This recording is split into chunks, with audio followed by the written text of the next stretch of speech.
খেলাধুলা কার্যক্রম এবং আরও আছে অনেক ধরনের কো কারিকুলার অ্যাক্টিভিটিস। আমাদের সেকেন্ডারিতে প্রায় 28টা কো কারিকুলার অ্যাক্টিভিটিস আছে, কিন্তু মেইন হলো এই 4-5টা। আমি বিশ্বাস করি এখানে এই সকল প্রোগ্রামগুলো এখানে বাস্তবায়িত হয়, তা না হলে এত শিক্ষার্থী এত অভিভাবক এখানে আসার কথা নয়।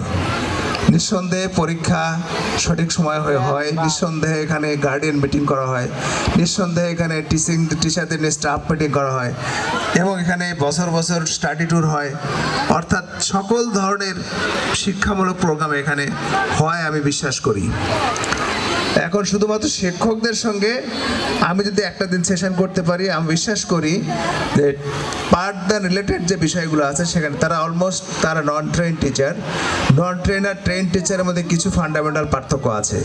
কিন্তু আসার কথা হলো যে আমাদের ছোটো কলেমের স্যার ওখানে অনেক ইয়াং টিচার আছে, আরও অনেক আছে, তারা almost they are train teacher, but unfortunately most of them are not habituated to implement the classroom up to the train, up to the lesson বা up to the learning, তারা ওইভাবে কিন্তু class করে না।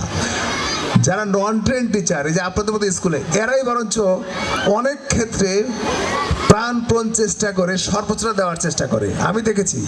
এটা এখন ছোটো কলেমের হেড স্যার স্বীকার করুক বা না করুক, এটা বাস্তব, কারণ তারা গভর্নমেন্টের টাকা পায়। তাদের মধ্যে অনেকের মধ্যেই এই রিল্যাক্সেশন আছে যে আমি তো ওরকম কম বেশি ফাঁকি দেয়, আমার ভালোও আছে, ভালো জানাই তা না, কিন্তু এই জাতীয় প্রতিষ্ঠান তারা কিন্তু টিকে আছে তাদের পারফরমেন্সের বলে।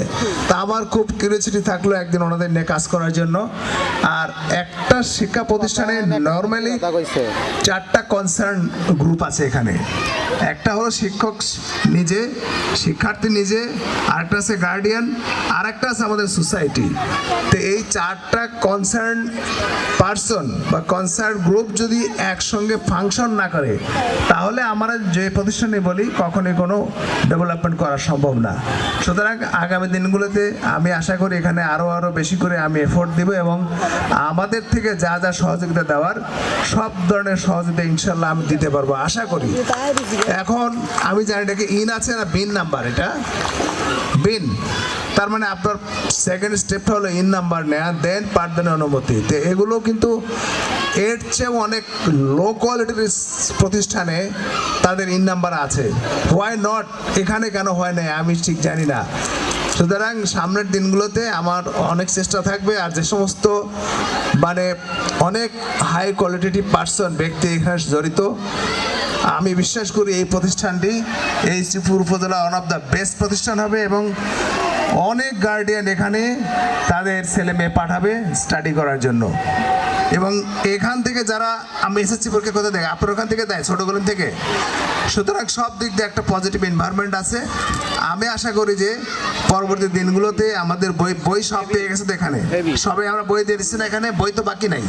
আচ্ছা, তো আমি এখানে বলে গেলাম যে কিন্ডারগার্টেন স্কুলে যে আমরা প্রথম বই দেই, আগামী দিন থেকে সর্বপ্রথম বই আমি এই প্রতিষ্ঠানে দেবো ইনশাআল্লাহ, কিন্তু অন কন্ডিশন পাঠদানের রিলেটেড যত প্রোগ্রাম আছে সবগুলো কর্মসূচি শতভাগ বাস্তবায়ন করতে হবে, শতভাগ কোকারিকুলার করতে হবে, যাতে করে গার্ডিয়ান মনে না করে যে এখানে আমার বাচ্চা দিয়ে আমি প্রতারিত হয়েছি বা ঠকেছি, এরকম যেন গার্ডিয়ান। কারণ গার্ডিয়ানরা আপনার স্কুলে নন ট্রেন টিচার সানা সত্ত্বেও দেয়, এর কারণ হলো যে তাদের একটা কনফিডেন্স আছে যে আমার এখানে বাচ্চাকে দিলে আমার বাচ্চার ফিউচারটা আর যাই হোক ক্ষতি হবে না।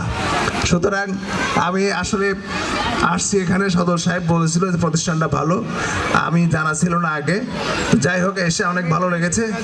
আমি আমার আরও বিকেল আবার অফিসে যে কাজ করতে হবে, আমি সামনের দিনে হয়তো আবার কোনো একটা সেশনে এসে টিচারদের সঙ্গে বসবো এবং আপনাদের সবার সুস্বাস্থ্য কামনা করে আবার এই প্রতিষ্ঠানের আমি ভিজিট করার প্রত্যয় ব্যক্ত করছি। আমি ফেনীতে ছিলাম immediate last, there I visited all the institution, মানে কিন্ডারগার্টেন লেভেল আমি সব ভিজিট করছি, কিন্তু এই উপজেলা এইবার আমি বই দিতে গিয়ে দেখলাম যে না, আমার এখানেও সব ভিজিট করার দরকার, কিন্তু ওখানে অনেক কম ছিল, এখানে বেশি। আমি যা শুরু করেছি কয়েকটায় গিয়েছি, আশা করি সেটাকে আমার একাডেমিক ভিজিট একদম টিচারদের সঙ্গে আমি সেশন করি যে এখানেও ইনশাল্লাহ করব। সবার সুস্বাস্থ্য কামনা করে অধ্যক্ষ মহোদয়, প্রিন্সিপাল মহোদয় যারা আছেন আমাকে এখানে আমন্ত্রিত করেছেন।